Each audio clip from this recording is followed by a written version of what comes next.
Buona giornata a tutti qui da Radio Rossonera, è mercoledì 8 febbraio del 2023, siamo a metà della settimana che tra poche ore in realtà ci porterà alla conferenza stampa prima di Stefano Pioli, domani alle 14:30 e poi venerdì torneremo in campo per Milan-Torino.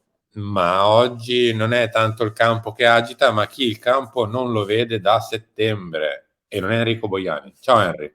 Ciao, buongiorno a tutti. È Mike Maignan, che da settembre non è più tra i titolari del Milan, prima per l'infortunio gemello mediale del polpaccio e poi per il fantastico Sorio di ottobre, che ormai ci stiamo trascinando da mesi e mesi. Ieri era stata fatta filtrare diciamo così, una notizia, non è neanche una sorta di Con buona parole novella. tue. Ma non so neanche come definirla perché non c'era niente. Tant'è che infatti abbiamo detto, sì, è in miglioramento. Ma quando si parla di esami in miglioramento, vuol dire tutto, vuol dire niente. Vuol dire che ancora non si è a posto se sono in miglioramento, se no si dice è guarito. Esame in miglioramento, adesso vediamo i carichi di lavoro tra una settimana, tra due, quello che è nel caso torna in campo. E invece oggi ci svegliamo con Gazzetta dello Sport. Come sempre, credo. Eccola qua. Questo è il taglio basso di Gazzetta, che invece scrive, aspetta che esco anch'io, ciao, chi l'ha visto? Il caso Maignan forse torna a marzo. Slitta ancora il rientro del portiere francese, può essere pronto non per Milan-Tottenham del 14, ma per Tottenham-Milan 8 marzo. Come aveva detto qualcuno, oserei dire, per Milan Tottenham. No, vabbè. Vabbè, forse è anche stato abbastanza semplice prendere questa posizione ormai un mese e mezzo fa, nel mentre, aspetta, posizionaci viene il torcicollo, facciamo vedere anche la parte interna. Ciao Henry, sei vicino a Mike, nessuno credo di noi è stato mai così vicino a Mike negli ultimi mesi. È stato forse semplice prendere una posizione del genere, ma se questo problema non ha una chiara data di rientro, non si intuisce le tempistiche, perché dipende dalla risposta del polpaccio, se cicatrizza, se va avanti, se non va avanti, se torna il muscolo esplosivo come un tempo oppure no, eccetera, eccetera, eccetera. Perché avventurarsi in date, in rientri, in miglioramenti, eccetera, eccetera? Non ha senso. Quando rientra ormai, rientra sto ragazzo. I problemi sono altri, dopo ne parliamo. Ma ormai questo ragazzo è infortunato da settembre, anzi in realtà questo è da ottobre, e ormai ce la dobbiamo mettere via, ragazzi. È inutile che. Probabilmente sono stati fatti errori, sì, sicuramente sono stati fatti errori, perché se uno si fa male al sole a ottobre, alla metà di febbraio non può essere ancora fuori. Quindi qualcuno ha sbagliato, probabilmente più di qualcuno. Ma tanto sapere la verità su chi ha sbagliato in questo momento, ve lo dico proprio chiaramente, è quasi impossibile. No, esatto, cioè difficile capire dove siano stati commessi errori, quando siano stati commessi errori, chi abbia colpe. Cioè, sono settimane in cui sia dal punto di vista sportivo, che dirigenziale, che tecnico, che di infortuni cerchiamo di trovare dei colpevoli, no Simo? Sì. Solo che è difficile in una situazione del genere, cioè non come dire, non si può trovare un colpevole soltanto. Probabilmente ci saranno più colpevoli, più errori commessi e quindi succede che Maignan all'8 di febbraio ancora non è presente col gruppo, ecco. Quindi dobbiamo mettercela via, come dicevi tu, mi faceva molto ridere l'avventurarsi Eccola, un altro infortunio. perdonatemi, l'avventurarsi in date, perché insomma è, come dire, spingersi oltre, secondo me, spingersi semplicemente oltre, quindi non va bene, non va bene. Ripeto, abbiamo letto, no, nei giorni scorsi e ascoltato nei giorni scorsi interviste in cui si parlava di Milan-Tottenham, si parlava di febbraio, si parlava di quello, di quell'altro, e invece non abbiamo visto nulla di tutto ciò, anzi dobbiamo sperare in Tottenham-Milan, ma come dicevi tu, zero date, zero date. No, non ha alcun senso dare una data adesso, ma perché si rischia semplicemente di bruciarsi. Cioè, chiunque in questo momento può dare una data o può avventurarsi in una partita piuttosto che in un periodo esatto del rientro di Maignan. Si avventura, come detto. Cioè, quando sarà a circa una settimana dal suo rientro, cioè più o meno quando inizierà a lavorare sul campo insieme agli altri portieri, perché in tutto questo è fermo da 5 mesi, non è che lo prendi e lo sbatti in porta, perché è fermo, fermo, non vuol dire che sta facendo dei lavori, eccetera, eccetera, è fermo. Vuol dire che per 5 mesi non ha avuto la possibilità di fare nulla. Non può entrare in porta così all'istante, quindi vorrà dire che ci vorrà almeno una settimana, almeno, perché fortunatamente fa il portiere e quindi insomma deve ritrovare elasticità e confidenza, non deve ritrovare magari un fiato esagerato per ritrovare la condizione atletica. Però almeno una settimana, 10 giorni li vuoi dare? E quindi prima, quando inizia quel periodo, lì possiamo iniziare a fare ipotesi di date.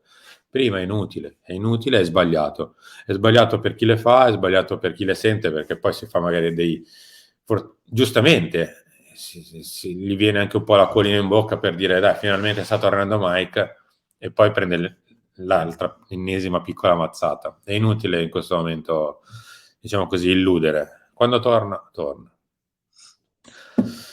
Harry, come è scritto qua sotto, in realtà non è tra poco, lo diciamo subito. Il vero errore è un altro.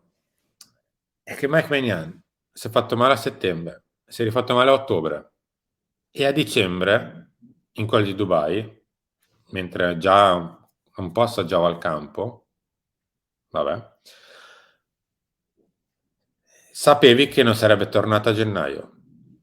Magari potevi augurare che potesse tornare a febbraio, ma c'è la possibilità che anche a febbraio non sarebbe tornato. Risposta: hai preso Davis Vasquez. Inutile, completamente inutile. Perché non è il sostituto di Maignan. L'hai preso a prescindere per altri motivi, eccetera, eccetera.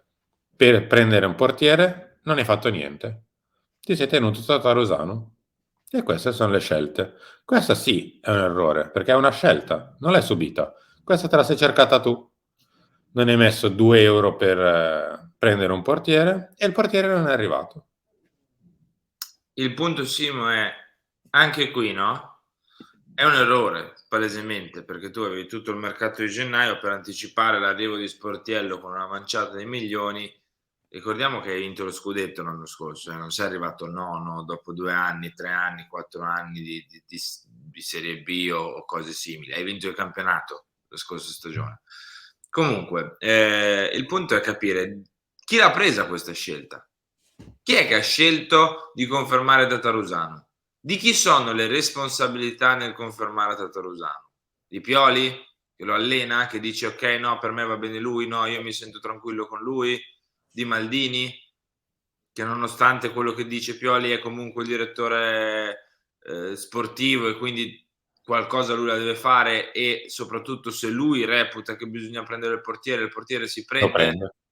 della proprietà, che magari il portiere si voleva prendere ma la proprietà non ha minimamente come dire, accolto questa richiesta, se non per appunto un profilo come Davis Vasquez dal punto di vista economico. Di chi è la responsabilità? Chi ha preso questa scelta di confermare Tatarusano? Sono tutti d'accordo sulla scelta di confermare Tatarusano? Cioè, ci sono troppe parti in causa, troppe, come sempre, troppe parti in causa negli ultimi anni che l'hanno da padrone nel Milan. E quindi a me piacerebbe sapere veramente, non di facciata, non tramite dichiarazione che sappiamo che non è la verità. Piacerebbe essere una mosca nei discorsi a Milanello, nei discorsi sulle varie chat o nelle chiamate tra Pioli, Maldini e la proprietà. Vorrei proprio capire chi è che ha scelto di proseguire con Tatarusano. Ma non per Tatarusano, ma perché il perché è mercato un era aperto. errore. Cioè il mercato era aperto. C'è Sportiello che presumibilmente firmerà per giugno e non hai voluto anticiparlo. E poi il resto delle Beh, cose succedono. Quindi in realtà, cioè, i discorsi che vengono fatti, onestamente, questa volta non trovano spazio, proprio per niente. Non trova spazio il fatto di dire, vabbè, ma poi avevi 4 portieri in rosa e chi se ne frega, perché hai un problema, lo devi risolvere. Non trova spazio il fatto di dire, tra 6 mesi è gratis, cosa faccio? Spendo 3-4 milioni? Sì, assolutamente sì. Devi mettere una pezza a un tuo problema, che tanto ti sei creato tu, confermando Tatarusano a luglio, perché se avessi preso un altro portiere avresti sistemato in due cose. A, uno, la lista Champions, con un portiere magari italiano, e B, avresti sistemato anche la questione del portiere. E numero 3, vaglielo a dire ai tuoi giocatori se sono contenti di quello che hai fatto, perché lo vediamo tutte le sante domeniche che sono sempre sull'orlo di una crisi di nervi col portiere. Quindi quello era da risolvere a qualsiasi costo, tra virgolette, che erano 3 milioni, 3 milioni e mezzo, 4, e che sarà mai? Non ci abbiamo 3-4 milioni per prendere un portiere? Questo è il problema grosso? Metterne un altro in rosa? Io onestamente, quando succedono queste cose, trovo veramente di difficile spiegazione come il fatto che poi alla fine ci si perda, non ti dico in un bicchiere d'acqua, ma in qualcosa che non può essere sempre tutto uguale. Noi andiamo avanti per paradigmi. Questa è la nostra spesa, questo è il nostro ruolo, questa è la nostra rosa, non ne possiamo prendere mezzo in più, non possiamo spendere 3 milioni in più, non possiamo fare questa cosa in più, perché semplicemente ti è arrivato in fronte questo problema e che noi, in un modo o nell'altro, rimaniamo fermi. Allora, o frena il camion che ti sta venendo incontro, oppure lo prendiamo in fronte. Ma noi non è che ci scansiamo, noi sempre così facciamo. no, no, ma è così, lo sappiamo. Il punto è che, ripeto, è difficile da comprendere, è difficile capire di chi siano le responsabilità primarie. Perché, cioè, può essere banalmente che che sia Pioli, per esempio, ad aver scelto e confermato Tatarusano.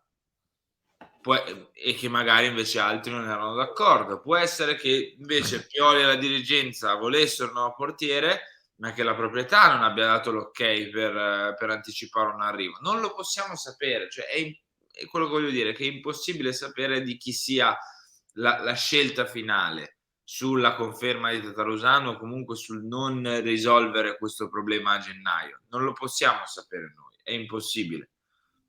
Dico che mi piacerebbe tanto capire di chi sia la Fatto responsabilità. sta che in questa situazione, chiudiamo, Henry, ci sono 2 errori grossi. Uno, come è stato gestito Maignan, se da lui, dai medici della Francia, dai medici del Milan, da chi volete, lì, primo grande errore. Numero 2, a fronte di questo errore, ne hai commesso un altro, hai messo il carico, non prendendo un secondo portiere all'altezza per fare almeno questi 2 mesi di campionato. Sì, che son Detto 2 questo, mesi, non sono 4 partite. sì, 2 sono più mesi. di 10 partite, eccetera, dove ti sei giocato 3 quarti di stagione. Tra un problema e l'altro non è ovviamente tutto legato al portiere, ma hai avuto anche il portiere. Io chiudo con questo. Ne avevamo parlato 2 settimane fa. Ripeto, se non c'è unione, non si va da nessuna parte. Se ci si continua a punzecchiare, eterodiretti, da altro, non si va da nessuna parte. Poi non dite che non ve l'abbiamo detto. Non si va da nessuna parte. Ma evidentemente si continua così. Simo, io credo che Il rispetto per il collega è massimo, non c'entra lui. Se non No, avete no, capito, non c'entra lui. figuriamoci. No, io penso che, sai, questi rapporti si logorano se continuano in un certo modo. Poi se c'è uno scudetto da vincere è tutto bello, bellissimo. Anzi, diciamo che c'era unione, sì, ma perché avevi capito che potevi vincere lo scudetto e che avresti fatto e potuto fare una grande cosa. Quando le cose vanno male, poi torna forse tutto come prima e soprattutto, oserei dire, è un qualcosa destinato, per quanto mi riguarda, a logorarsi sempre di più. Cioè non vedo una via d'uscita troppo felice da una parte e dall'altra, però una parte non può, come dire, una parte è fissa, inderogabile, inequivocabile nel Milan in questo momento, e l'altra forse che balla di più. Ci Posso rivediamo a dire, giugno. Vabbè, posso vediamo come va. dire io credo di non aver mai sentito, riporto semplicemente cose accadute, credo di non aver mai sentito un direttore sportivo accogliere, tra virgolette, la notizia di una cessione proprietaria parlandone davanti ai microfoni con entusiasmo, e faccio riferimento ai tempi Di di Investor. Investor. E forse questo era un enorme segnale di come vanno e di come stessero andando le cose con la proprietà precedente e praticamente attuale, perché siamo lì. Grazie. Grazie a te, like, mi raccomando, lasciate un mi piace, scriveteci sotto nei commenti la vostra su Maignan, la vostra su questa situazione, insomma, Kafkiana. sì, non troppo unione anche, insomma, tra le parti ai piani alti, alti, alti del Milan. Vabbè, insomma, alla prossima. Grazie a tutti per essere stati qui con noi. Ci ritroviamo tra un'oretta circa per Chiama Milan. Tanto ci sono pure io, quindi devo pure volare a Chiama Milan. Ci ritroviamo poi alle 13 con Lancia, alle 16 il talk, 19 per Filo Rossonero. Piccolo avviso finale: domani c'è Pelle Rossonera perché è giovedì, ma essendo venerdì giorno di partita si inverte. Giovedì Pelle Rossonera, venerdì Radio Rossonera Talk. Ciao a tutti e ci vediamo tra poco.